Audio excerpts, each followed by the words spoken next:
Hello students, I welcome you all in this new lecture of Units and Measurement. Units and Measurement का ये second part है dimensional analysis. इस chapter में हम केवल आपको डायमेंशन क्या होता है और डायमेंशंस को कैसे फाइंड आउट करते हैं, यानी किसी भी फिजिकल क्वांटिटी का डायमेंशन कैसे निकालते हैं, ये सीखेंगे। इसके नेक्स्ट लेक्चर में हम सीखेंगे कि डायमेंशनल एनालिसिस का क्या यूज है, इसके एप्लीकेशंस क्या क्या होते हैं। एक चीज़ और भी मैं क्लियर कर दूं, इस चैप्टर से आपको एक क्वेश्चन सर्टेनली मिलता है जेईई मेन और नीट में, तो इसको आपको ध्यान से पढ़ना है, अच्छे से प्रिपेयर करना है। हालांकि ये काफ़ी इजी चैप्टर है, बढ़िया से पढ़ेंगे तो आप बहुत अच्छे से इसको प्रिपेयर कर सकेंगे। ठीक है, आई होप कि आप लास्ट चैप्टर को पढ़ चुके होंगे, लास्ट लेक्चर को अच्छे से प्रिपेयर किए होंगे। इस लेक्चर को भी अच्छे से प्रिपेयर करिए। ठीक है, चलते हैं आगे, शुरू करते हैं आज का lecture. Myself Praveen Pandey and you are watching fearless physics at pinnacle techno school. शुरू करते हैं आज का लेक्चर। बच्चों, डायमेंशनल एनालिसिस में हमारा मेन हेडलाइन यही है, डायमेंशन।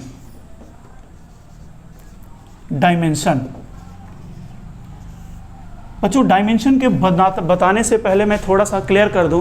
आपने सुना होगा 9th क्लास या 10th क्लास में डायमेंशन के बारे में, जैसे 1 डायमेंशन, 2 डायमेंशन, 3 डायमेंशन। लाइक आप 3 डायमेंशन में कोऑर्डिनेट्स लेते थे, X coordinate, Y coordinate, Z coordinate. वहाँ पर किसी भी पार्टिकल की पोजीशन डिपेंड करती थी किस पर? कोऑर्डिनेट्स पर। यानी किसी पार्टिकल के पोजीशन को बताने के लिए आप कोऑर्डिनेट्स को यूज़ करते थे, एक्स, वाई और जेड कोऑर्डिनेट्स को। अगर पार्टिकल केवल एक्स एक्सिस पर है तो उसका वाई कोऑर्डिनेट और जेड कोऑर्डिनेट क्या होता था? 0 होता था। ठीक है, यानी हम तीनों फिर भी यूज़ कर सकते थे, उसके पोजीशन को बताने के लिए तीनों कोऑर्डिनेट्स यूज़ कर सकते थे। अगर एक्स पर भी है तो वाई और जेड को 0 लेकर के। ठीक है, इसी प्रकार से फिजिक्स में क्या किया गया कि आप सबने पढ़ा है पिछले लेक्चर में कि कितनी फंडामेंटल क्वांटिटीज़ होती हैं। 7 फंडामेंटल क्वांटिटीज़ होती हैं जिनके लिए हम पूरी फिजिक्स पढ़ते हैं, और इन 7 फंडामेंटल क्वांटिटीज़ को मिला करके पूरी फिजिक्स बनती है, पूरी फिजिकल क्वांटिटीज़ बनती है। तो इस तरीके से फिजिक्स में एक 7 डायमेंशंस का कल्पना किया गया, 7 डायमेंशनल वर्ल्ड की कल्पना की गई। इस 7 डायमेंशनल वर्ल्ड में जितनी भी फिजिकल क्वांटिटीज़ आएंगी वो सारी क्वांटिटी इन्हीं 7 डायमेंशंस पे डिपेंड करेगी, जिनको अलग अलग पोजीशन और अलग अलग लोकेशन दिया जा सकता है। ठीक, हो सकता है कि वो क्वांटिटी किसी एक डायमेंशन पे डिपेंड कर रही है, किसी दूसरे डायमेंशन पे डिपेंड नहीं कर रही है। यानी कोई भी फिजिकल क्वांटिटी इस 7 डायमेंशनल फिजिकल वर्ल्ड में हो सकता है कि 2 या 3 या केवल एक फंडामेंटल डायमेंशन पर डिपेंड कर रहा है। ठीक है, तो चलिए देखते हैं कि हम लोग डायमेंशन निकालते कैसे हैं। ठीक है, देखिए, सपोज करिए मैं यहाँ पर दिखा रहा हूँ आपको। Suppose you have a physical quantity. ठीक है, फिजिकल क्वांटिटी। जब भी अगर किसी फिजिकल क्वांटिटी में हम ब्रेक करेंगे, किसमें? उसके फंडामेंटल क्वांटिटी में ब्रेक करेंगे। ठीक है, फंडामेंटल क्वांटिटी, फंडामेंटल क्वांटिटीज। ठीक है, ये जो फिजिकल क्वांटिटी जिसको हम कन्वर्ट कर रहे हैं फंडामेंटल क्वांटिटीज में, इट में भी इसको आप लिख सकते हैं डिराइव्ड क्वांटिटीज। डिराइव्ड क्वांटिटीज, इसके बारे में ना बच्चों पिछली क्लास में आपने पढ़ा हुआ है, हमने पढ़ाया हुआ है डिराइव्ड क्वांटिटीज। तो किसी भी डिराइव्ड क्वांटिटी को कन्वर्ट कर रहे हैं किसमें? फंडामेंटल क्वांटिटी में। तो जब फंडामेंटल क्वांटिटी में कन्वर्ट करते हो तो उस फंडामेंटल क्वांटिटी के ऊपर जो पावर्स आते हैं, ठीक, पावर्स, उन पावर्स को ही कहा जाता है, इन पावर्स को ही कहा जाता है क्या? Dimension. This is called the dimension. तो सिंपल सा बात है, क्या बताया मैंने आपको यहां पर कि जब भी किसी फिजिकल क्वांटिटी को उसके फंडामेंटल क्वांटिटीज में ब्रेक करते हैं तो उन फंडामेंटल क्वांटिटीज के जो पावर्स आते हैं, those powers are called the dimension of that physical quantity. उस फिजिकल क्वांटिटी का डायमेंशन कहलाता है वो। क्लियर है? थोड़ा सा मैं इसको लिख देता हूं, उसके बाद आपको समझा देता हूं। ठीक है, या फिर मैं यहां पर समझाते हुए पहले बढ़ता हूं। जैसे सपोज करिए आपके पास है स्पीड, है ना बच्चों? स्पीड, तो स्पीड इक्वल्स टू क्या होता है? पढ़ा है आपने, distance divided by time. Speed equal to distance divided by time. Clear है? So this will be equal to, distance क्या है, एक टाइप का लेंथ है, तो इसको इक्वल टू हम लिख सकते हैं length divided by time. Clear. अब मैंने स्पीड को ब्रेक कर दिया लेंथ और टाइम में। Length is a fundamental, time is also a fundamental, यानी फाइनली हम क्या कर रहे हैं, फिजिकल क्वांटिटी को ब्रेक कर रहे हैं, किसमें, फंडामेंटल क्वांटिटीज में। तो स्पीड इक्वल टू हम क्या लिख सकते हैं यहां पर, speed equals to length multiplied by time को हम ऊपर लेके जाएंगे, तो टाइम टू द पावर कितना हो जाएगा, -1। क्लियर है। अब आप देखिए यहां पर लेंथ का जो पावर आया है, यहां लेंथ का पावर कितना लिया जाएगा, कोई पावर नहीं लिखा हुआ है, तो लेंथ का पावर है 1, टाइम का कितना पावर है, -1। तो ये जो पावर्स मैंने लिखे हैं 1 and -1, these powers are called the dimension of speed, dimension of speed in terms of length and time, in terms of length and time। तो हम क्या लिख सकते हैं कि dimensions of speed are कितना, 1 and -1, 1 and -1, लेकिन किसके टर्म में ये डायमेंशन है ये भी बताना पड़ेगा, in terms of what, length and time, length and time. अब बच्चों अगर आपसे कोई पूछे कि स्पीड का डायमेंशन लेंथ और टाइम के टर्म में कितना है, तो 1 एंड -1 है, इसमें कहीं भी मास नहीं है। अगर आपसे कोई पूछे कि स्पीड का डायमेंशन मास के टर्म में कितना है, ठीक, तो ये तो मास पर डिपेंड ही नहीं कर रहा है। ठीक है, तो जैसे वहां पर आप क्या करते थे, एक्स वाई जेड कोऑर्डिनेट में अगर पार्टिकल केवल एक्स एक्सिस पर है तो उसका वाई भी 0 हो गया, जेड भी 0 हो गया, यानी स्पीड मास पर डिपेंड ही नहीं करता है, तो मास का डायमेंशन क्या हो जाएगा, 0 हो जाएगा। यानी स्पीड का डायमेंशन मास के टर्म में क्या हो जाएगा, 0 हो जाएगा, उस पर डिपेंड ही नहीं कर रहा है। या आप चाहे तो ऐसे लिख सकते हैं, multiplied by length power 1 time power -1 multiplied by, कितना लिख सकते हैं यहाँ, कितने से मल्टीप्लाई करें, मास, और मास का पावर कितना रख दिया जाए, 0। मास का पावर 0 रख दोगे तो वही आ गया 0। ठीक है, यानी स्पीड का डायमेंशन लेंथ, टाइम और मास के टर्म में बोला जाए तो कितना आया, 1 -1 एंड 0। क्लियर है। इस तरीके से तो आपके पास 7 डायमेंशंस होते हैं, ठीक है ना। तो उस 7 डायमेंशनल में अगर बोला जाए तो स्पीड का डायमेंशन लेंथ और टाइम में 1 एंड -1 होता है, और बाकी जो 5 डायमेंशंस होते हैं उसके 5 डायमेंशंस क्या हो जाएंगे, 0 हो जाएंगे। सिंपल सी बात है, इसमें कहीं भी कुछ भी ज़्यादा सोचना नहीं है। मैं एक और एग्जाम्पल ले लेता हूँ आपको समझाने के लिए। आइए, तो आप अब एग्जाम्पल ले लीजिए, किसका लेंगे आप, फोर्स का ले लीजिए। Let us take the example force. तो फोर्स इक्वल्स टू क्या होता है बच्चों, फोर्स इक्वल्स टू होता है मास इनटू एक्सेलरेशन। इसको मास रहने दीजिए क्योंकि मास ऑलरेडी एक फंडामेंटल है, इसको हम ब्रेक करेंगे किस में, फंडामेंटल में। तो एक्सेलरेशन को आप क्या लिखते हैं, वेलोसिटी डिवाइडेड बाय टाइम। हालांकि बच्चों मैं समझने के लिए लिख रहा हूं वेलोसिटी अपॉन टाइम, ये change in velocity upon change in time होता है। ठीक है, इसके बारे में हम डिटेल में आगे पढ़ेंगे काइनेमेटिक्स में। नाउ इसको आगे और ब्रेक करो, ये हो गया मास इनटू वेलोसिटी को क्या लिख सकते हो, वेलोसिटी है displacement upon time divided by time.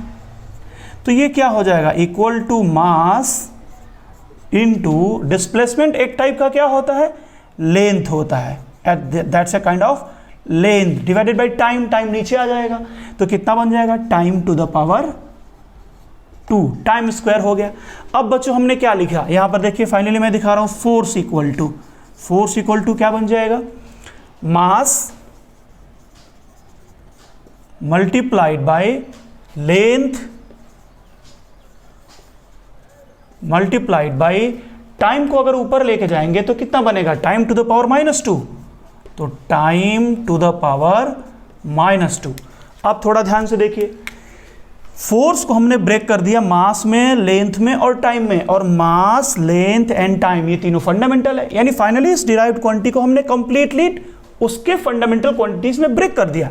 तो फंडामेंटल क्वांटिटीज के जो पावर्स आए, इस पे कितना आया 1, यहाँ क्या आया 1, यहाँ कितना आया -2, तो 1, 1 and -2, these three are called the dimension of force in terms of mass, length and time. Clear है? बड़ा सिंपल है। कोई आपसे पूछे कि फोर्स का डायमेंशन कितना होता है, क्या बोलिएगा 1, 1, -2 in terms of mass, length, time. Clear हो गया?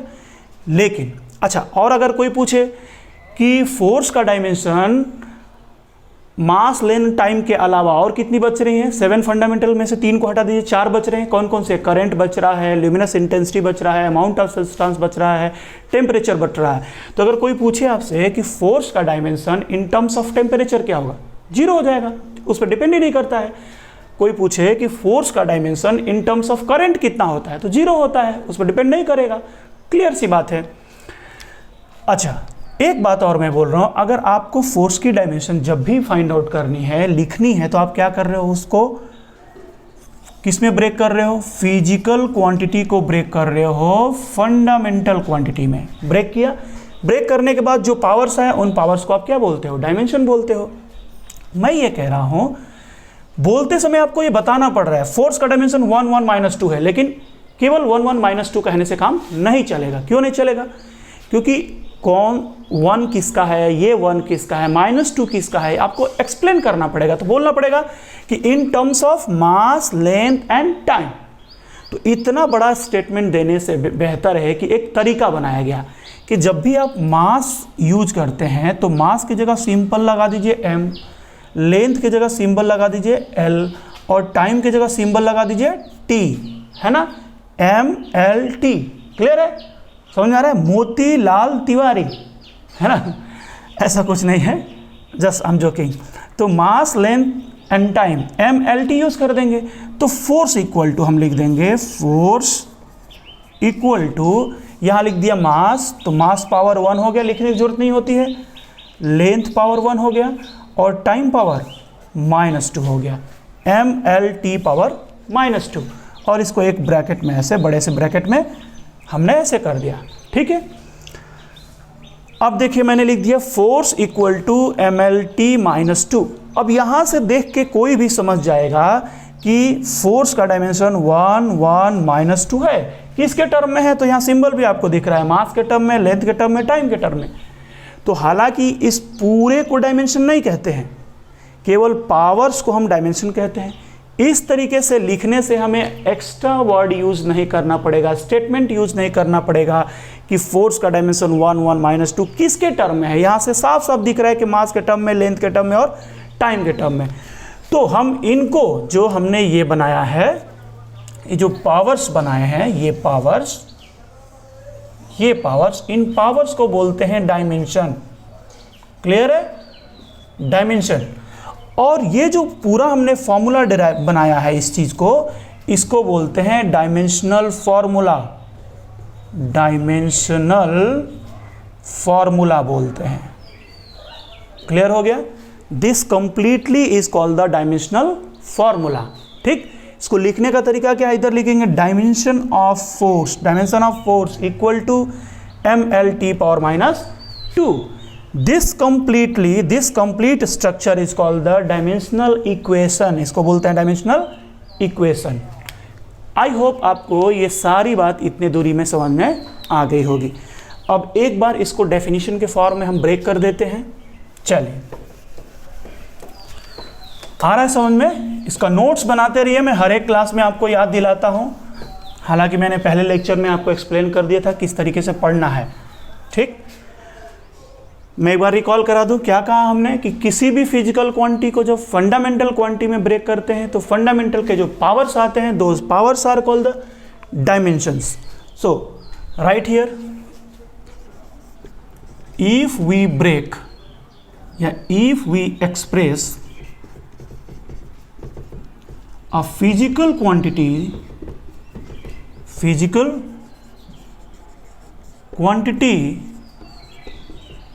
in terms of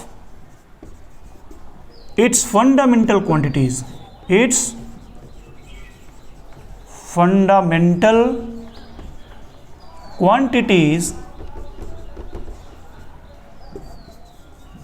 then the powers on the fundamental quantities, then the powers on the fundamental quantities are called what? Dimension. Dimensions. Clear हो गया? Definition सबको clear है? If we express a physical quantity in terms of its fundamental quantities, then the powers on the powers, याद रखेंगे, then the powers on the fundamental quantities are called dimensions. Clear? Note down करिए definition को, आगे proceed करते हैं. ठीक, चलिए बच्चों, अब एक चीज इसमें ध्यान देना है. जैसे हमने आपको डायमेंशंस निकाल के दिखाए, किसका? वेलोसिटी का, स्पीड का निकाला, फोर्स का निकाला. आपको अब जैसे एग्जांपल दे दूं, जैसे मान लीजिए आपको निकालना है किसका? वर्क का निकालना है. वर्क, तो वर्क का डायमेंशन निकालना है तो क्या करोगे? डायमेंशन निकालने के लिए आपको उसका फॉर्मूला मालूम होना जरूरी है. जब फॉर्मूला मालूम होगा then you can find the dimension, otherwise problem होगा आपको. अब जैसे वर्क का क्या होता है formula? Force into displacement. Force into displacement. तो फोर्स को पहले ब्रेक करेंगे किस में? मास इनटू एक्सेलरेशन में. Mass into acceleration into displacement हो गया क्या? That's a kind of length. Displacement एक टाइप का लेंथ होता है. उसके बाद क्या करेंगे? मास तो ऑलरेडी एक फंडामेंटल है तो इसको ऐसे ही रहने देंगे. मास इनटू ये क्या होता है? एक्सेलरेशन क्या हो जाएगी? Velocity upon length. Velocity upon time, है ना, मल्टीप्लाइड बाय लेंथ, है ना. और क्या होगा? ये हो गया मास. अच्छा देखिए, ध्यान से देखते जाइए, ये फंडामेंटल है, ये फंडामेंटल है, ये फंडामेंटल है. अभी भी एक डिराइव्ड है हमारे पास, कौन सा? वेलोसिटी. इसको भी हम फाइनली ब्रेक करेंगे किस में? फंडामेंटल में. तो इसको जब ब्रेक करेंगे तो आता है क्या? Displacement divided by time, whole divided by how much? Time, multiplied by length. Clear? तो क्या बन गया बच्चों? देखो यहां बना मास इनटू ये क्या है? डिस्प्लेसमेंट क्या है? एक टाइप का लेंथ है, और एक और भी लेंथ है, तो length power 2, length power 2 multiplied by वो टाइम नीचे आएगा, time into time, time square हो जाएगा, ऊपर जाएगा तो क्या बनेगा? Time to the power -2. तो देखो बच्चों, यहां पर वर्क इक्वल टू हमने जब लिखा है तो मास का पावर कितना आया यहां पर? अब देखिए तीनों ये पूरी तरीके से एक्सप्रेस हो चुका है किसमें? इसके फंडामेंटल में. मास, लेंथ, टाइम, कहीं से भी इसमें कोई डिराइव्ड क्वांटिटी नहीं है, सबके सब फंडामेंटल है. तो मास का पावर कितना आया? 1. लेंथ का पावर कितना आया? 2. टाइम का पावर कितना आया? -2. तो अब इसको हम लोग चाहेंगे तो किस तरीके से लिख देंगे? Dimension of work equals to, mass की जगह पे हम लिखेंगे m, लेंथ का l, पावर कितना है? 2. m का पावर 1 लिखने की जरूरत नहीं है, आप जानते हैं सब कोई. टाइम पावर -2, टाइम पावर -2, इसको बॉक्स में ऐसे कर दिया मैंने. सो this is ml square t -2. Clear है? ml square t -2. So work का ये डायमेंशनल फॉर्मूला है. कोई आपसे डायमेंशन पूछना चाहता है तो यही आप डायमेंशनल फॉर्मूला बता दीजिए, उसमें से वो डायमेंशन देख लेगा इजीली. m का पावर 1 है, l का पावर 2 है और t का पावर -2 है. यानी मास, लेंथ और टाइम के टर्म में वर्क का डायमेंशन कितना हो जाएगा? 1, 2, -2. बाकी अदर फंडामेंटल क्वांटिटीज के टर्म में क्या हो जाएगा? 0 हो जाएगा, जैसा कि अभी हम लोगों ने पिछले एग्जाम्पल में समझा. चलिए एक बात और बच्चों समझ लो, आपने क्या किया कि वर्क का डायमेंशन निकालने के लिए इतना बड़ा काम किया. आगे से हम इस तरीके के काम नहीं करेंगे. क्या करेंगे हम? देखिए थोड़ा सा आप इस बात को ख्याल रखिए. पिछले टर्म में अभी थोड़ी देर पहले हम लोगों ने फाइंड आउट किया था डायमेंशन किसका? फोर्स का. तो फोर्स का डायमेंशन यहाँ डायरेक्ट पुट करेंगे. फोर्स का डायमेंशन कितना होता है? mlt -2, ये हो गया. और डिस्प्लेसमेंट क्या है? एक टाइप का लेंथ है, तो इसका क्या हो जाएगा? l. कितना बन गया? l इंटू एल क्या बनेगा? l स्क्वायर t पावर -2 आ गया. आपका सिंपल स्टेप्स में आ गया, उतना बड़ा सॉल्व नहीं करना पड़ा. ठीक है? सो वर्क का डायमेंशनल फॉर्मूला क्या होगा, ml²t-2। अच्छा, एक बात और ख्याल में रखेंगे, आगे में अगर हम किसी भी क्वांटिटी का डायमेंशन बोले या डायमेंशनल फार्मूला बोले, दोनों का ऑलमोस्ट मतलब हम एक ही रखेंगे। अगर आपसे पूछे find what is the dimension of work, तो डायमेंशन का मतलब आप डायमेंशनल फार्मूला लिख दीजिएगा, उसका काम उतने से काम हो गया। वो डायमेंशन चेक कर लेंगे जिन्होंने क्वेश्चन पूछा हुआ है। क्लियर है? चलिए, अच्छा एक बात और भी क्लियर कर दो, ये जो बॉक्स हम लोग बनाते हैं, ये बॉक्स, इस बॉक्स को बनाने के पीछे कोई बड़ा रीजन नहीं है, इस बात को ध्यान रखिएगा, ठीक है ना। इसको बनाने का पीछे कोई भी बड़ा कारण, कोई रीजन नहीं है। क्लियर? चलिए नेक्स्ट आगे बढ़ते हैं हम लोग। तो अभी क्या करेंगे, आज की क्लास में हमको केवल और केवल एक चीज़ सीखना है कि किसी भी फिजिकल क्वांटिटी का डायमेंशन हम लोग कैसे फाइंड करते हैं। ढेर सारे क्वांटिटी का डायमेंशन आज हम लोग निकालने वाले हैं और ये काफ़ी ही बेसिक सा है, इसमें कोई बहुत बड़ी चीज़ नहीं है, लेकिन बस आपको एक बार इसको प्रिपेयर करना ही पड़ेगा। इसमें जितने ऐसे क्वांटिटी हैं जिनका नाम आप पहले से सुने हैं, उनका डायमेंशन आपको आसानी से समझ में आएगा और उसको आपको याद रखना पड़ेगा डायरेक्टली, ताकि आगे इसको अप्लाई कर सकें। ठीक, कुछ ऐसे क्वांटिटी आने वाले हैं जिनका डायमेंशन आप नहीं, जिनका नाम आपने नहीं सुना है। स्टिल थोड़ा सा हम प्रैक्टिस करेंगे उसको, बट आगे के चैप्टर्स में जैसे जैसे आप बढ़ेंगे ना बच्चों, आपको वो सारे क्वांटिटी फिर से मिलेंगे, आप उसको आसानी से समझते चले जाएंगे। आज की क्लास में आपके लिए वो सब कुछ नया होगा, लेकिन कोई बड़ा बिग डील नहीं है ये। चलिए देखते हैं इसको, डायमेंशंस निकालना शुरू करते हैं बहुत सारी क्वांटिटीज़ का। क्लियर है? देखिए, तो सबसे पहले मैं डायमेंशन, एक चीज़ मैं क्लियर कर दूं, जहां भी mass, length, time, temperature, electric current, luminous intensity, amount of substance, ये आएंगे तो सिंबल्स यूज़ करेंगे। क्या? मास के लिए m यूज़ करेंगे, लेंथ के लिए l, टाइम के लिए t। ज़्यादातर ये तीन यूज होंगे, देखिएगा मैक्सिमम क्वांटिटी इन्हीं तीनों से मिलके बनी हुई है। फिर टेम्परेचर की जगह पर कुछ लोग थीटा यूज़ करते हैं और कुछ लोग K फॉर केल्विन यूज़ करते हैं। क्लियर है? इलेक्ट्रिक करंट की जगह पे कुछ लोग इलेक्ट्रिक करंट का सिंबल I यूज़ करते हैं और कुछ लोग ampere, A for ampere use करते हैं। ठीक है? ल्यूमिनस इंटेंसिटी के जगह पे हम लोग CD यूज़ करेंगे, उसका कैंडेला होता है ना, CD यूज़ करेंगे। और अमाउंट ऑफ सब्सटेंस के जगह पर स्पेलिंग आप इसका पढ़े हैं मोल, MOLE, लेकिन यूज़ करते हैं MOL। डायमेंशन लिखते समय केवल यूज़ करेंगे MOL, या इसका सिंबल यूज़ करते हैं क्या, म्यू। इसको क्या बोलते हैं? म्यू, है ना, बिल्ली बोलती है ना जैसे म्यू। क्लियर है? वही है म्यू। क्लियर है ना? तो ये चीज़, इसको सिंबल्स को आप ध्यान में रखेंगे। चलिए हम लोग कुछ क्वांटिटीज़ के डायमेंशंस फाइंड आउट करते हैं।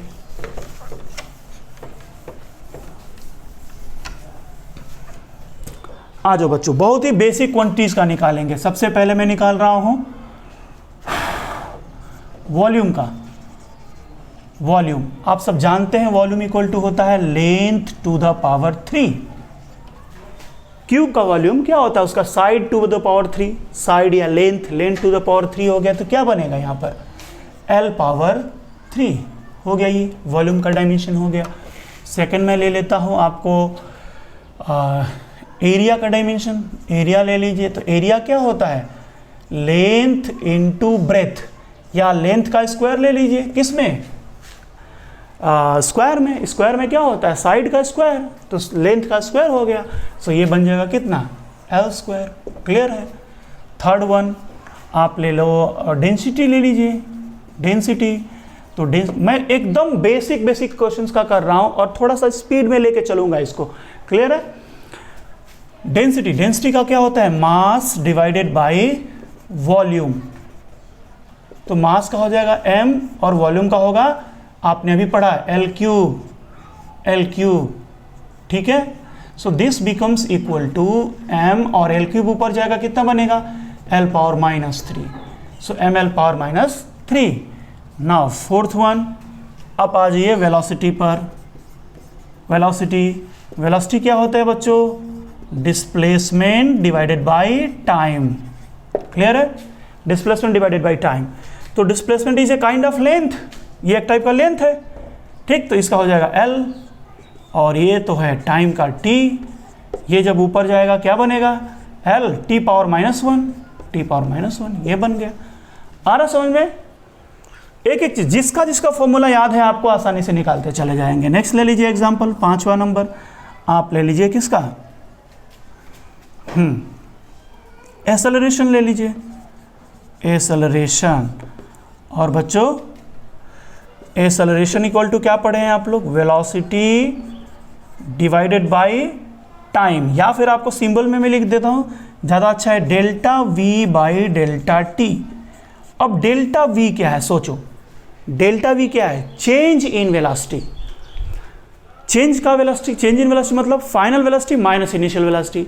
बच्चों अगर आप एक वेलोसिटी से दूसरे वेलोसिटी को माइनस करोगे तो जो मिलेगा वो आपको फिर वेलोसिटी ही मिलेगा। जैसे सपोज 10 मीटर पर सेकेंड माइनस 2 मीटर पर सेकेंड इक्वल टू क्या मिलेगा? 8 मीटर पर सेकेंड। तो वो मीटर पर सेकेंड क्या है? वेलोसिटी है। तो जो आप डिफरेंस करते हैं तो वो सेम क्वांटिटी मिलती है। तो ये चेंज इन वेलोसिटी है, तो ये फाइनली इसका डायमेंशन वेलोसिटी के बराबर ही होगा।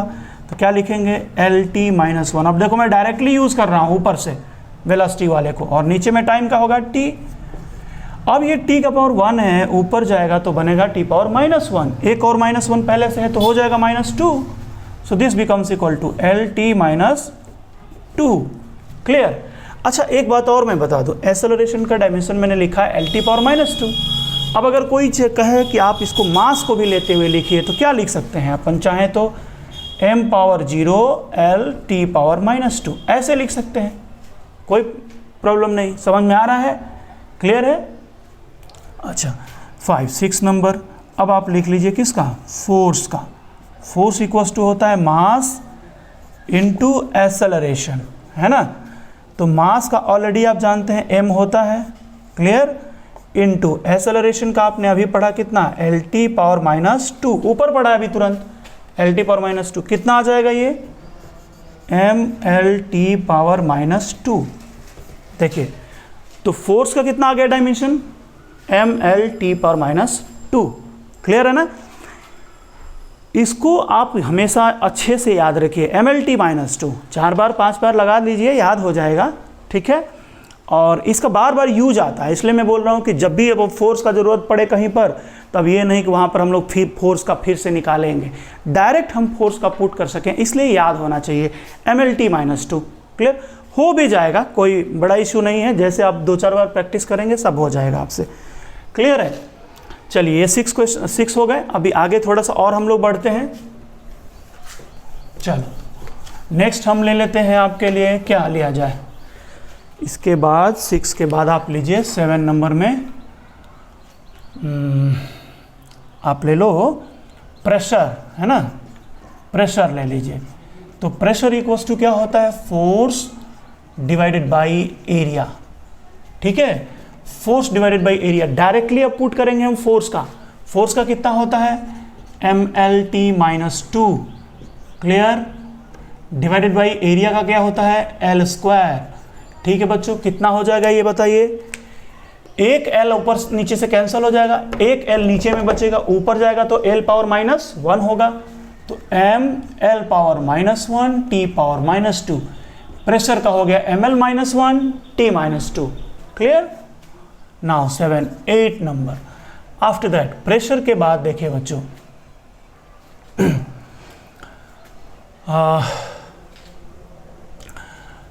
प्रेशर के बाद आपको मैं एग्जांपल लेके चलता हूं। आप लीजिए मोमेंटम ले लीजिए। मोमेंटम सबने पढ़ा है ना क्लास 9th में, ठीक।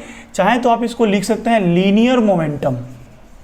लीनियर मोमेंटम इक्वल टू होता है मास इनटू वेलोसिटी, याद है ना, मास इनटू वेलोसिटी। इसका जब डायमेंशन लिखना होगा तो मास का डायमेंशन कितना बनेगा? m बनेगा।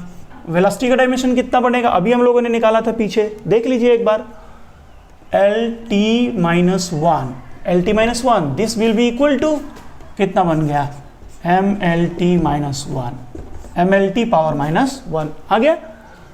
लीनियर मोमेंटम के बाद 9 नंबर में हम एक चीज लिख रहे हैं, इम्पल्स। इम्पल्स इक्वल टू, बच्चों इम्पल्स क्या होता है थोड़ा सा मैं आपको समझा दूँ। सपोज करो कि ये कोई ग्राउंड पर ऑब्जेक्ट रखा हुआ है, ठीक, इस ऑब्जेक्ट पर मैं एक फोर्स अप्लाई कर रहा हूँ F न्यूटन का, ठीक है ना, F न्यूटन का फोर्स अप्लाई कर रहा हूँ। कितने टाइम तक के लिए? T टाइम तक, क्लियर है ना। F न्यूटन का फोर्स अप्लाई किया T टाइम तक, क्लियर है। तो F और T का जो प्रोडक्ट होता है F into T, this is called the impulse. इसके बारे में हम लोग इन डिटेल पढ़ेंगे कोलिजन वाले चैप्टर में। चलिए, तो अगर इम्पल्स का डायमेंशन निकालना हो तो पहले फोर्स का डायमेंशन लिखेंगे, इनटू टाइम का डायमेंशन लिखेंगे। F का कितना हो जाएगा?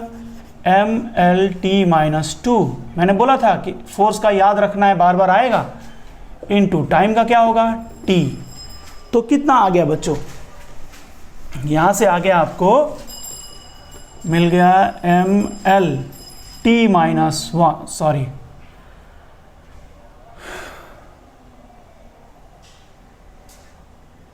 हाँ mlt-1 सही है, mlt-1।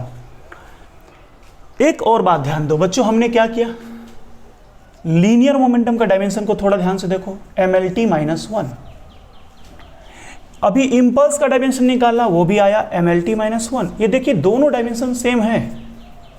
जो डायमेंशन लीनियर मोमेंटम का होता है वही डायमेंशन इम्पल्स का होता है, एकदम याद रखेंगे इसको। तो आपको कई सारी ऐसी क्वांटिटीज मिलेंगी जिनके डायमेंशंस आपस में सेम होंगे, ठीक।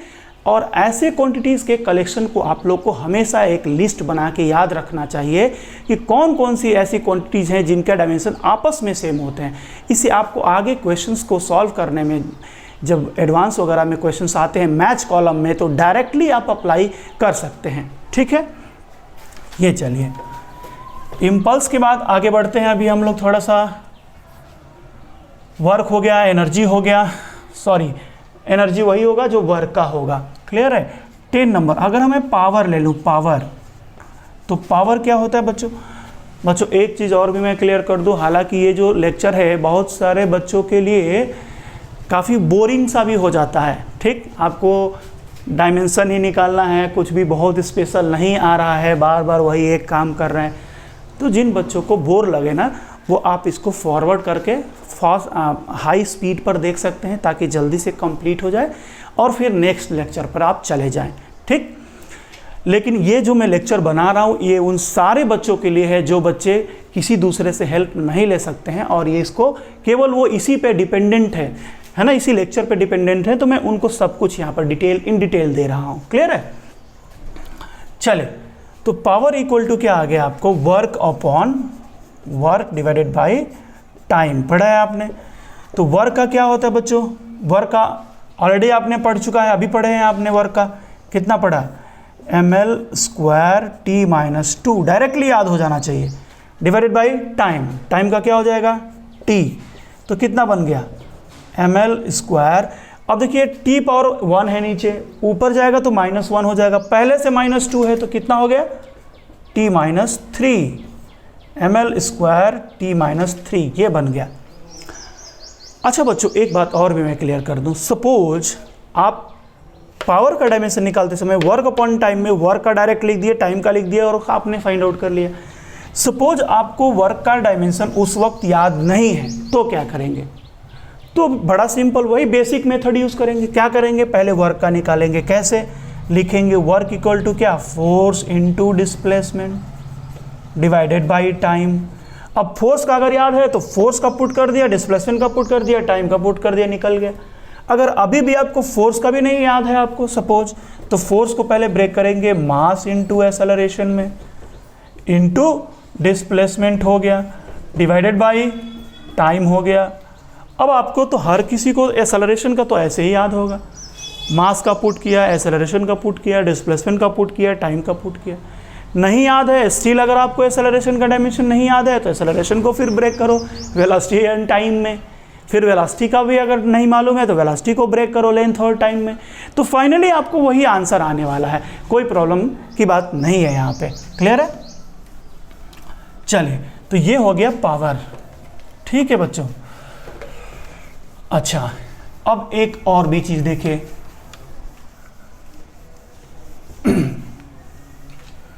9 नंबर हो गया।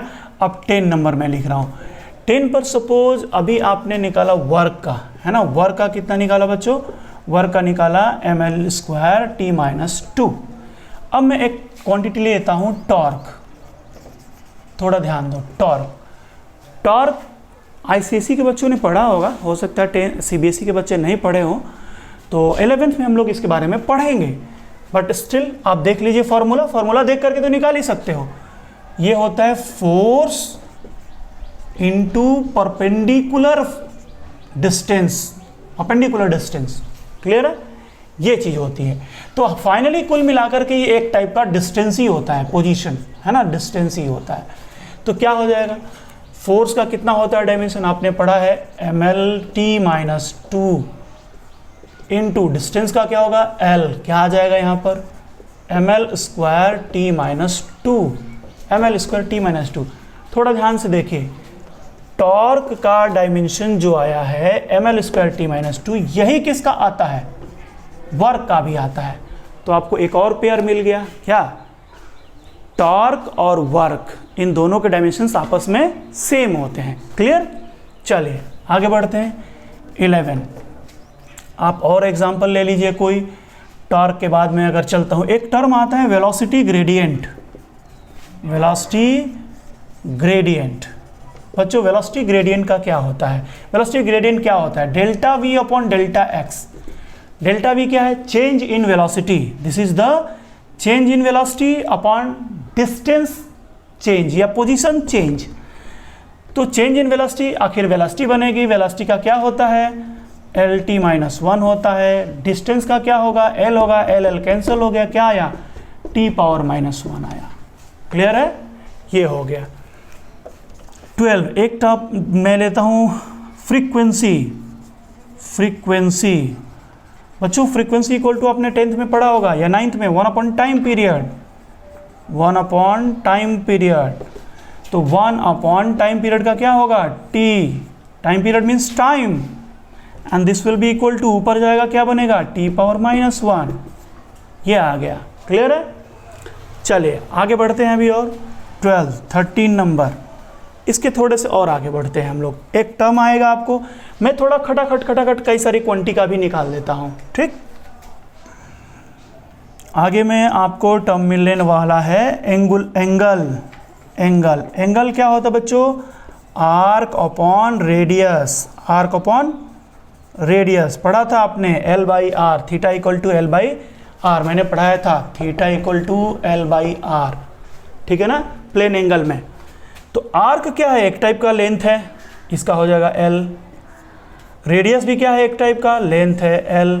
अब ये क्या हो गया, L⁻0 लिख दीजिए, यानी ये तो L पर भी डिपेंड नहीं कर रहा है, यानी क्या होगा m⁻0 L⁻0 T⁻0, यानी ये क्या हो गया, एंगल के पास कोई डायमेंशन नहीं होता, तो इसको हम लोग बोलते हैं ऐसे क्वांटिटी को क्या, डायमेंशनलेस। ऐसे क्वांटिटी को हम लोग बोलते हैं डायमेंशनलेस, जिसके पास कोई डायमेंशन नहीं होता है। और ऐसे ढेर सारी क्वांटिटीज होंगी, आपको मिलेंगी आगे में। जैसे मैं एक दो और दिखा देता हूं आपको, ऐसी क्वांटिटी जिनके पास कोई डायमेंशन नहीं होता है। क्लियर है। 14 नंबर, जैसे मैं बताता हूं आपको कोएफिशिएंट ऑफ फ्रिक्शन।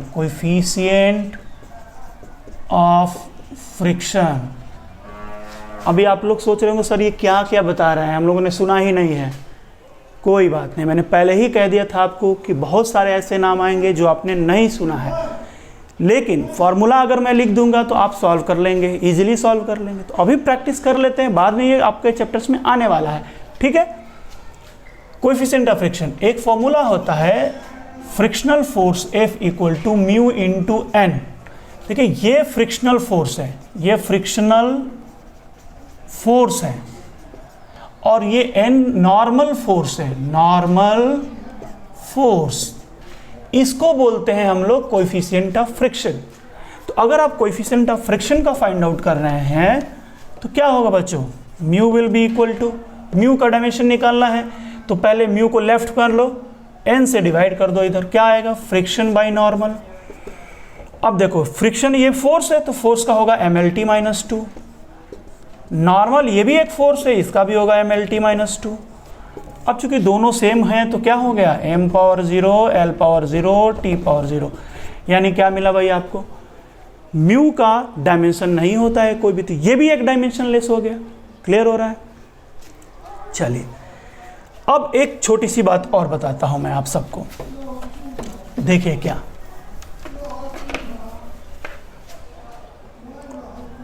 म्यू के बारे में आपने पढ़ा कि इसका होता है m power 0 l power 0 t power 0, यानी म्यू क्या होता है, डायमेंशन लेस। क्या होता है, डायमेंशन लेस।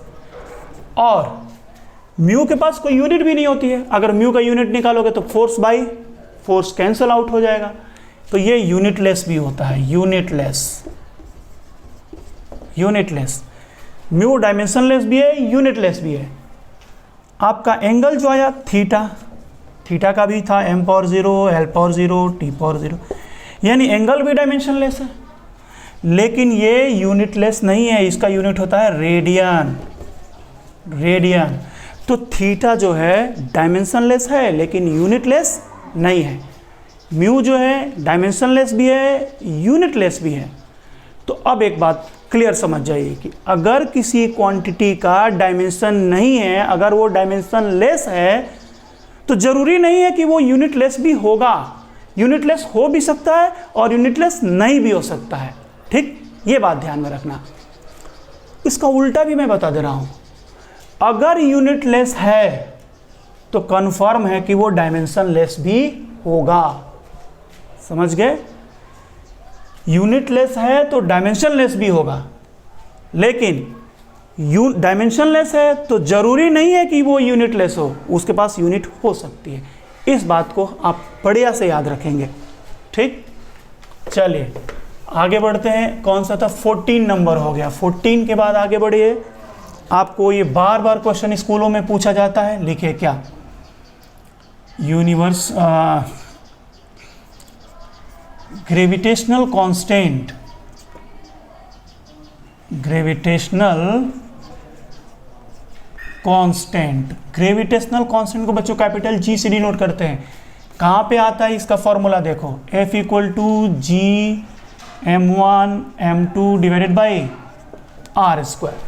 इस g को आप कहते हैं क्या, ग्रेविटेशनल कांस्टेंट।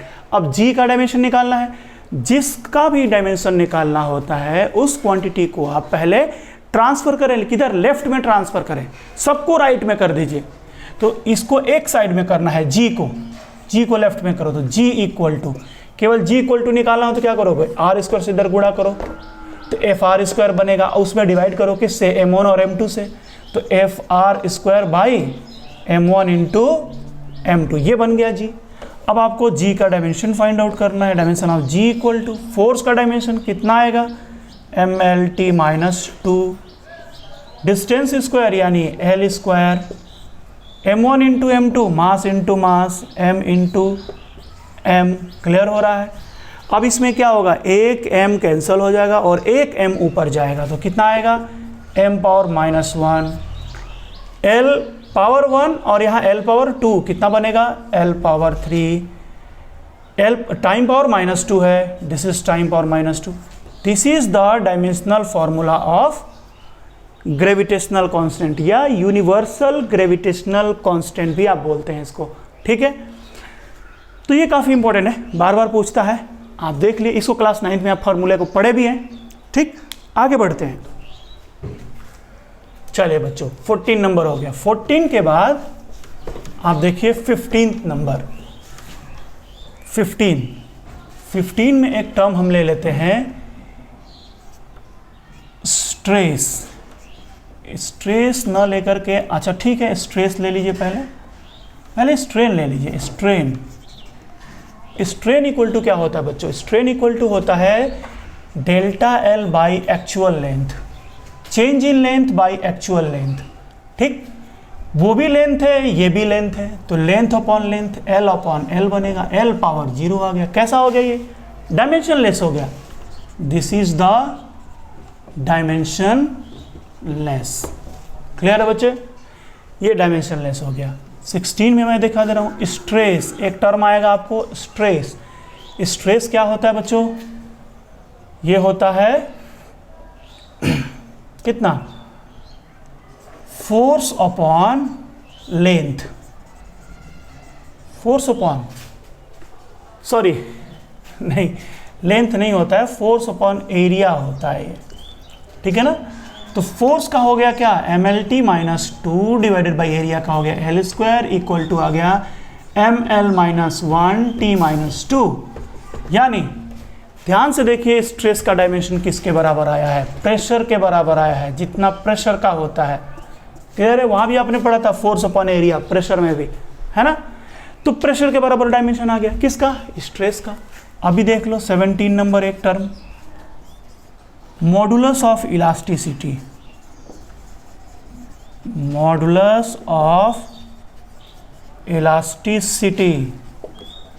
क्लियर है बच्चों, modulus of elasticity equal to होता है स्ट्रेस बाई स्ट्रेन। अब सुनो बच्चों, स्ट्रेस अपॉन स्ट्रेन, स्ट्रेन के पास कोई भी डायमेंशन नहीं होता, सिर्फ किसके पास होता है, स्ट्रेस के पास। कितना होता है, M L minus one T minus two, pressure के बराबर, बाई स्ट्रेन का M power zero, L power zero, T power zero, कोई डायमेंशन नहीं होगा। तो फाइनली क्या आएगा, M L minus one T minus two. यानी मॉडुलस ऑफ इलास्टिसिटी का डायमेंशन फाइनली किसके बराबर बच गया, स्ट्रेस के बराबर बच गया, यानी प्रेशर के बराबर हुआ। क्लियर हो रहा है सब आपको। अच्छा, मॉडुलस ऑफ इलास्टिसिटी तीन टाइप के होते हैं, ठीक। एक होता है यंग्स मॉडुलस, यंग्स मॉडुलस, ठीक है। एक होता है बल्क मॉडुलस, बल्क मॉडुलस, ठीक। एक होता है shear modulus, shear modulus. Clear है बच्चों।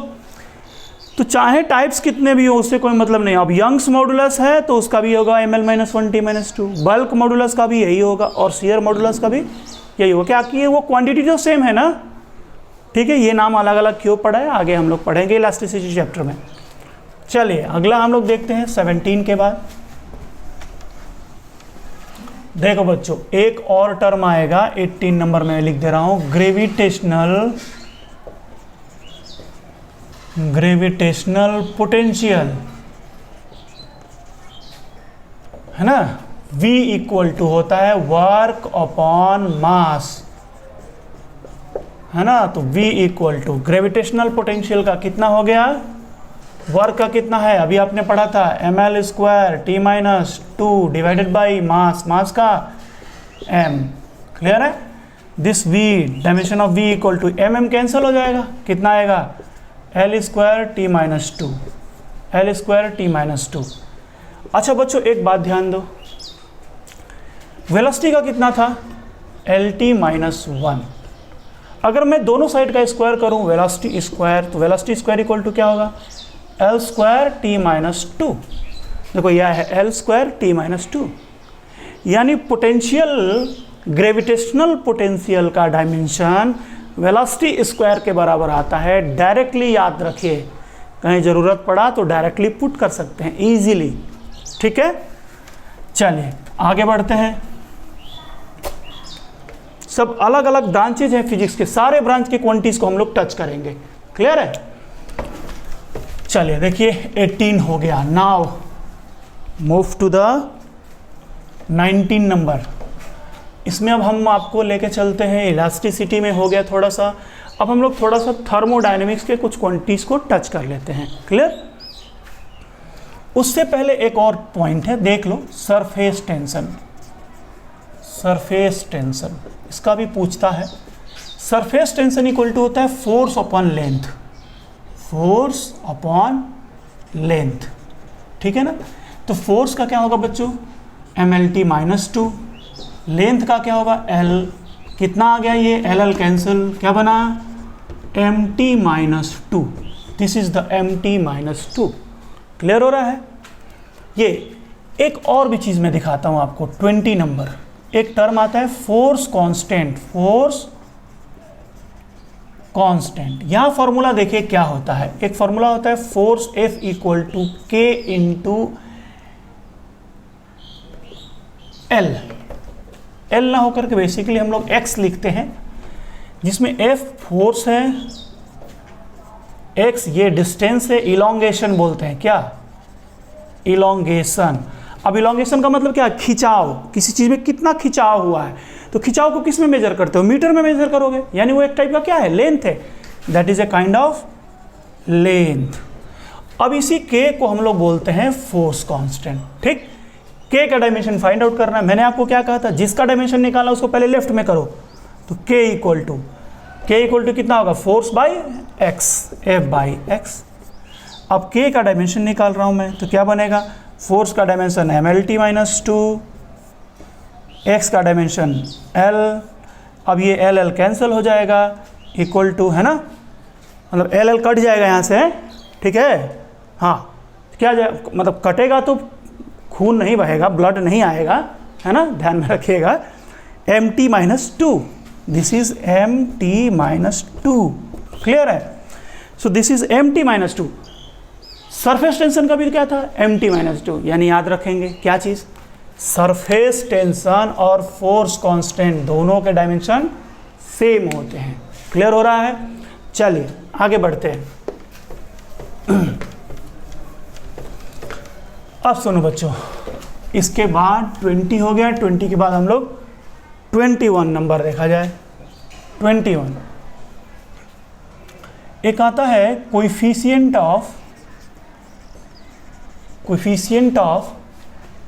व्हाट? Thermal expansion.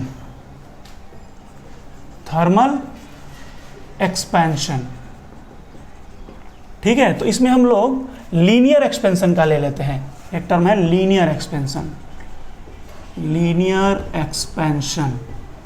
एक बात ध्यान दो बच्चों, कोएफिशिएंट ऑफ थर्मल एक्सपेंशन भी 3 टाइप का होता है, अल्फा, बीटा, गामा। पढ़ा होगा आपने, हो सकता है 9th क्लास में। Alpha, beta, gamma. Alpha linear expansion, beta superficial expansion, gamma cubical expansion. ठीक, इन डिटेल पढ़ेंगे हम लोग थर्मल एक्सपेंशन चैप्टर में। खाली फॉर्मूला लिखता हूँ, डायमेंशन निकालते हैं। फॉर्मूला होता है alpha equal to delta L by L into delta T. अब कौन सी चीज़ क्या क्या है? ये चेंज इन लेंथ है, चेंज इन लेंथ। ये क्या है? Actual length. डेल्टा टी क्या है? Change in temperature. लिखा जाए dimension of alpha equal to L और एल, इसका भी एल होगा, नीचे भी एल होगा। टेम्परेचर का आप के लिख दो, केल्विन। एल कैंसिल हो गया, क्या आ गया? के पावर -1 हो गया। अल्फा का डायमेंशन आ गया। के पावर -1 भी लिख सकते हो, कोई इसको और करके थीटा पावर -1 भी लिख सकता है। मैंने बताया था आपको कि थीटा से भी एक्सप्रेस करते हैं इसको। क्लियर है? चलिए आगे बढ़ते हैं, फटाफट करते जाइए। ठीक है, 21 पे पहुंचते हैं। 21 इसके बाद बच्चों देखो, स्पेसिफिक हीट।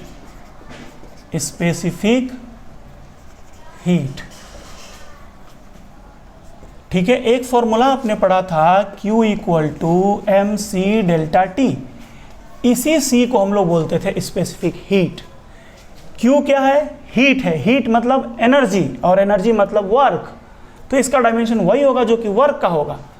आपको C का निकालना है तो C को सेपरेट करो। C इक्वल टू क्या बनेगा? M से डिवाइड होगा डेल्टा T से, तो Q by M delta T। C का डायमेंशन निकालना है अपन को, क्या बनेगा? Q का डायमेंशन यानी हीट, यानी एनर्जी, यानी वर्क, तो ml square T minus 2 divided by mass का होगा m, यहाँ डेल्टा T का kelvin, change in temperature, that is the temperature. This C equal to कितना आ गया? mm cancel, l square T minus 2 K minus 1। This is the dimensional formula of specific heat. Clear है? एक और भी चीज, 22 number आपने पढ़ा होगा लेटेंट हीट। याद है बच्चों? फॉर्मूला था Q इक्वल टू ml। इस Q इक्वल टू ml में ये जो L होता है ना, इसी L को आप बोलते थे लेटेंट हीट। ठीक है, लेटेंट हीट का डायमेंशन निकाला जाए।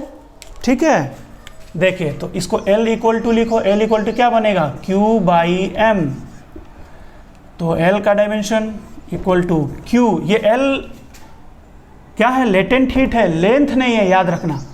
Q का डायमेंशन होता है ml square T-2 divided by M, ये इसके साथ कैंसिल हो जाएगा, तो dimension of L equal to क्या आ गया, L square T-2, L square T-2। ये किसके बराबर है, वेलोसिटी स्क्वायर का, याद करो वेलोसिटी स्क्वायर का डायमेंशन और किसके बराबर था, हमने पहले याद दिलाया था, नहीं याद आ रहा है, वेलोसिटी स्क्वायर का डायमेंशन बराबर था ग्रेविटेशनल पोटेंशियल के बराबर, ये ग्रेविटेशनल पोटेंशियल के बराबर हो जाएगा इसका डायमेंशन। ठीक है, चलिए आगे बढ़ते हैं अभी हम लोग। नेक्स्ट नंबर 23 देखते हैं बच्चों। लेटेंट हीट हो गया, स्पेसिफिक हीट हो गया, और अभी अब हम लोग पढ़ेंगे किसके बारे में, आ जाइए, हाँ एक और भी चीज़, thermal conductivity. Thermal conductivity basically इसको बोलते हैं कोएफिशिएंट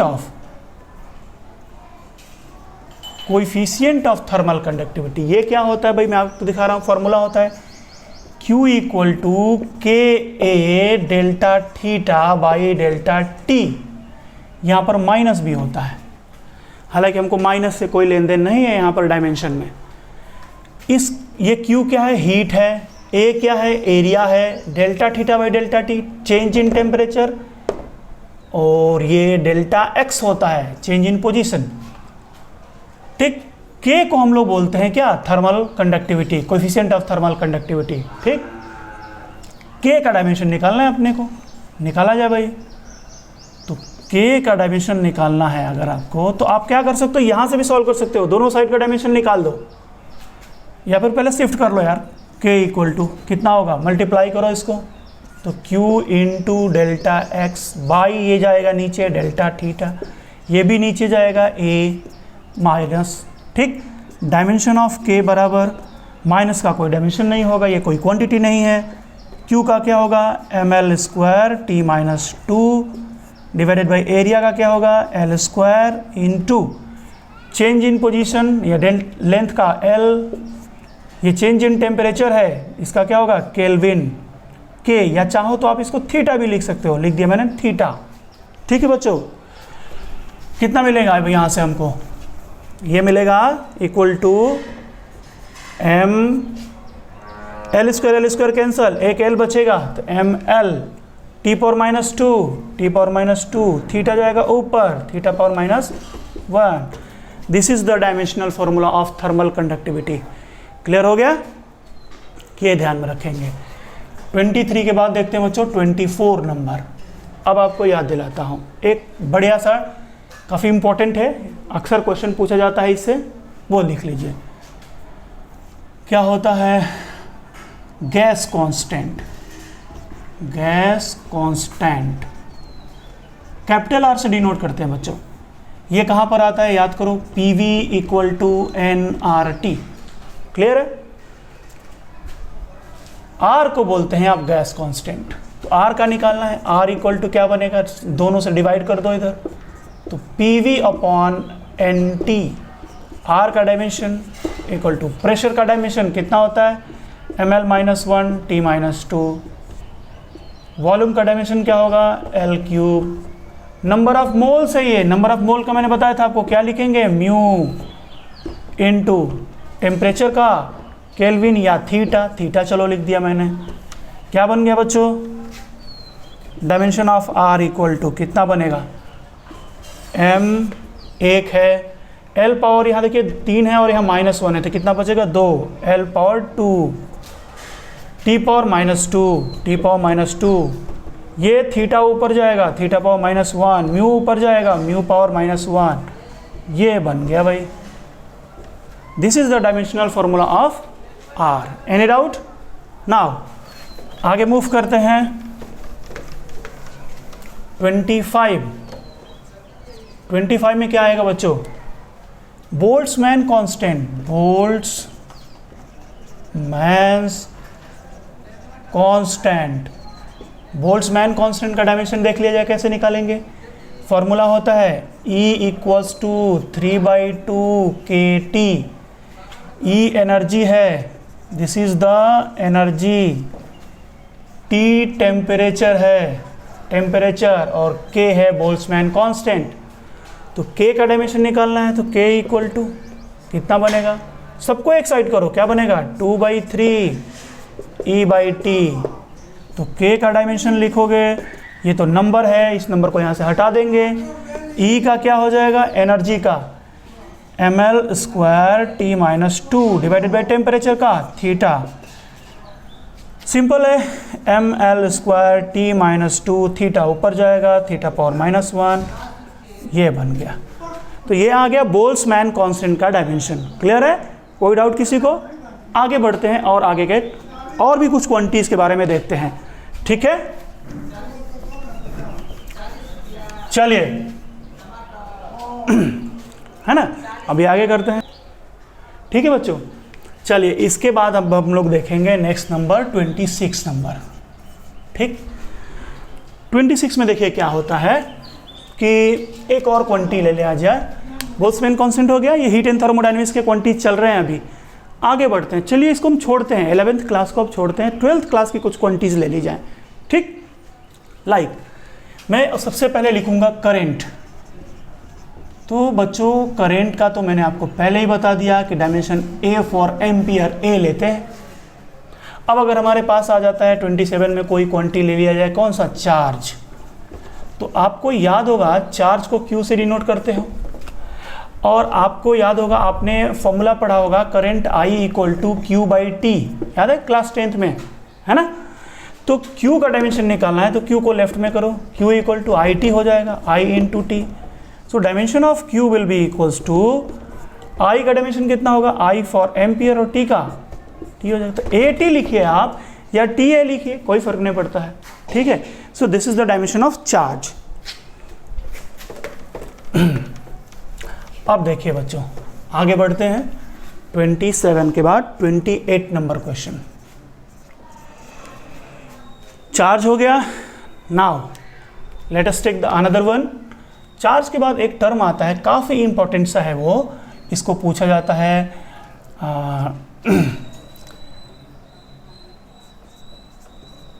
परमिटिविटी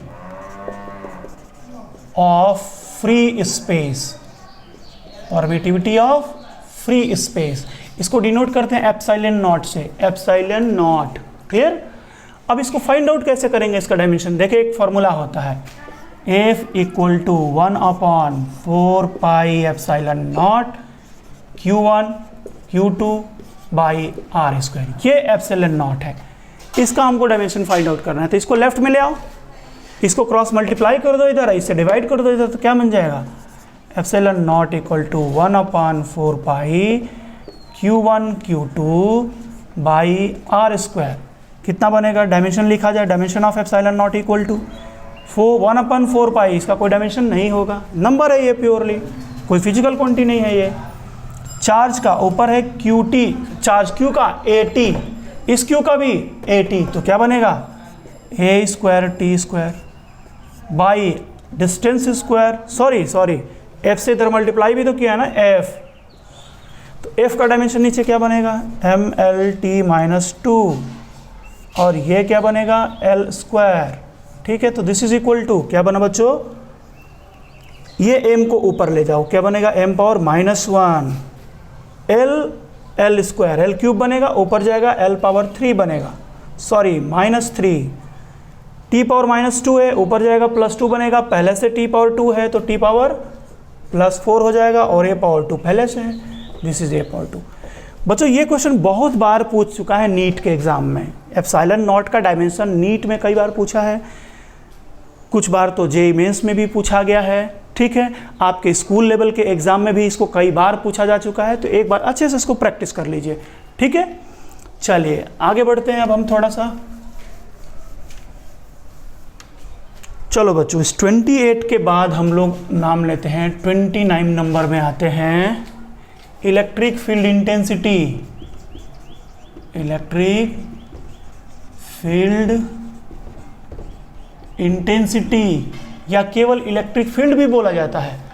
फॉर्मूला क्या होता है? E equal to force upon Q, F upon Q.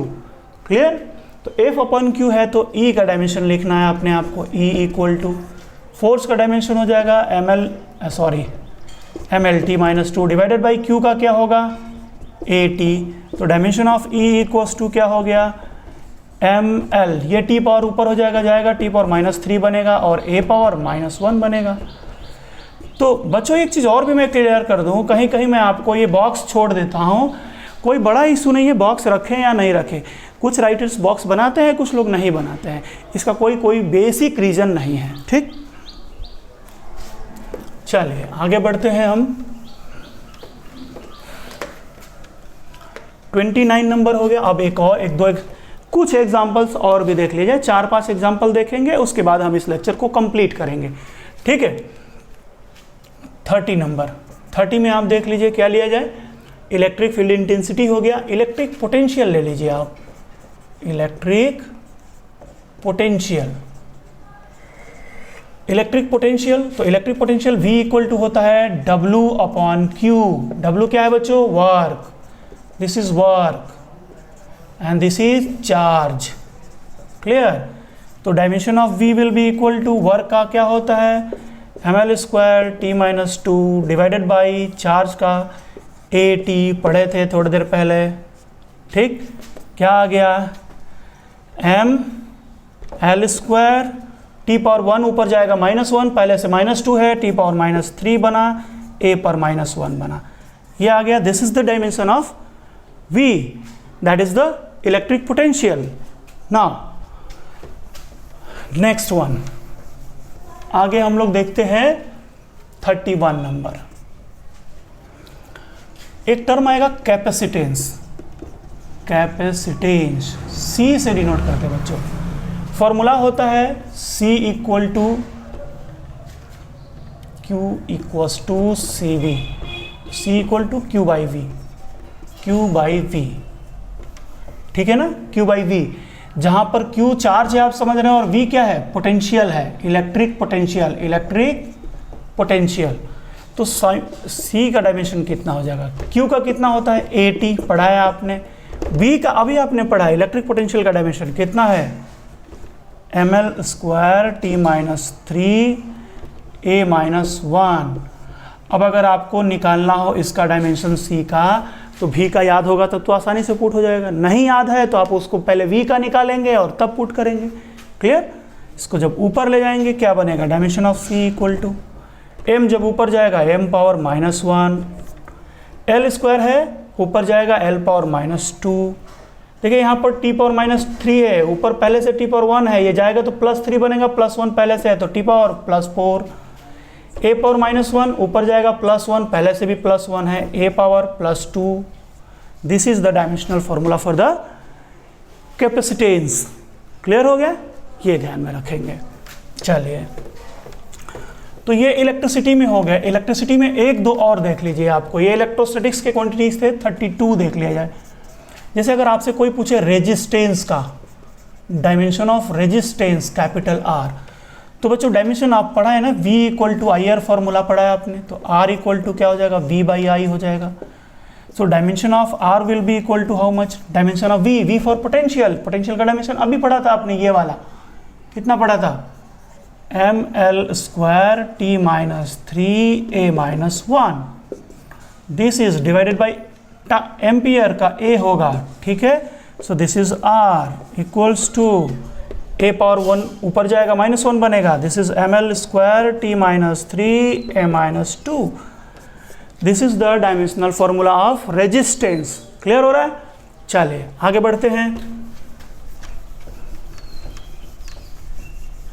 चलो बच्चों, क्या बनेगा? एक चीज और देख लो 33 में। 33 में आपको मैं बता दूं, एक आता है कंडक्टेंस। कंडक्टेंस इक्वल टू क्या होता है बच्चों? 1 अपॉन रेजिस्टेंस। 1 upon resistance. तो ये रेजिस्टेंस का आपको मालूम है, उसको बस उल्टा कर दो, यानी उल्टा करोगे तो क्या बनेगा, ये पावर्स पर साइन बदल जाएंगे, कितना हो जाएगा, कितना बनेगा बताओ, ये बनेगा m power -1 l power -2 t power 3 a power +2, this is the, ये डायमेंशन हो गया कंडक्टेंस का। तो रेजिस्टेंस का हो गया, कंडक्टेंस का हो गया। ऐसे ही एक और टर्म देख लिए 34 आता है स्पेसिफिक रेजिस्टेंस, स्पेसिफिक रेजिस्टेंस, इसको रो से डिनोट करते हैं, रो। अब देखो बच्चों क्या होता है, फॉर्मूला होता है एक R = ρl/A। इस फॉर्मूले के बारे में अभी हम कोई भी डिस्कशन नहीं करेंगे, किस फॉर्मूले, केवल फॉर्मूले से हम रो का डायमेंशन निकालेंगे। स्पेसिफिक रेजिस्टेंस कौन है इसमें, रो है। R क्या है, इलेक्ट्रिक रेजिस्टेंस है, L लेंथ है, A एरिया है। अगर आपको रो का निकालना है तो क्या करोगे, देखा जाए, रो का डायमेंशन निकालना तो इसको मल्टीप्लाई करो पहले, रो बराबर क्या बनेगा, RA बाई L, क्लियर है। तो रो का डायमेंशन लिखना है, रो =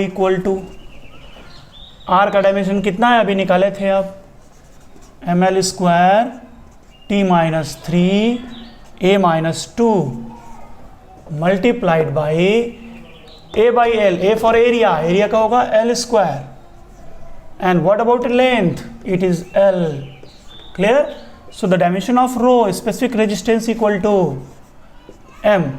बच्चों L² कितना बना, L पावर 4 और एक L कैंसिल हो जाएगा नीचे से, तो this is L power 3 into t power -3 a power -2, clear है। ये बन गया डायमेंशन ऑफ स्पेसिफिक रेजिस्टेंस, ठीक है। चलिए ये सब बता दिया। ऐसे भी और भी कई सारी क्वांटिटीज़ है जिनके डायमेंशंस हम लोग को अभी फाइंड आउट करना है। नेक्स्ट लेक्चर में मैं उन सब के बारे में आपको बता दूंगा, ठीक है। थोड़ा सा कुछ क्वांटिटीज़ के बारे में और भी नेक्स्ट लेक्चर में बता देंगे। आज के इस लेक्चर को यहाँ पर हम लोग कंप्लीट कर दिया जाए, छोड़ दिया जाए। थोड़ा मैं आपको एक टेबल बना देता हूँ जिसका हेल्प से आप हो सकता है आगे आपको कुछ फ़ायदा हो। चलिए देखिए मैं दिखा दे रहा हूँ, याद रखिएगा, इम्पोर्टेंट है आपके लिए, नोट कर लीजिए। डायमेंशन ऑफ एनी नंबर, कोई डायमेंशन है तो उसका कोई डायमेंशन होता नहीं, कोई नंबर है तो, जैसे नंबर 4, नंबर 5, पाई, इनका कोई डायमेंशन नहीं होता है, क्लियर है।